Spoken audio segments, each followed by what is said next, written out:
ये काला धन वापस आना चाहिए। ये चोर लुटेरों से एक एक रुपया वापस लेना चाहिए। इस रुपयों पर जनता का अधिकार है कि नहीं है? ये रुपया जनता के काम आना चाहिए।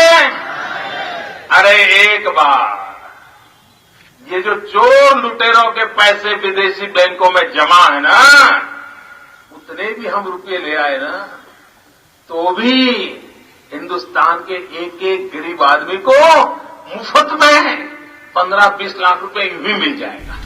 कितने रुपये? সেই বছরটা ছিল 2014 সাল। দেশ জুড়ে একটা অদ্ভুত উত্তেজনা সৃষ্টি হয়েছিল, কারণ সেই সময় এক নেতা বলেছিলেন যে বিদেশে নাকি এত কালো টাকা পড়ে আছে, যদি সেই টাকাগুলো দেশে ফেরানো যায় তাহলে দেশের প্রত্যেকটা নাগরিকের ব্যাংক অ্যাকাউন্টে 15 লাখ টাকা করে যাবে। আর এই কথা দেশের নাগরিক বিশ্বাস করেছিল বলেই একটা আশা রেখেছিল। কিন্তু সেই আশা আজ 11 বছর পরও পূর্ণ হলো না। আর এই টাকার প্রশ্ন যদি কেউ করতে যায় তাহলে ওরা বলে তুমি দেশদ্রোহী। আপনাদের মধ্যে কেউ টাকা নিয়ে প্রশ্ন করেছিলেন?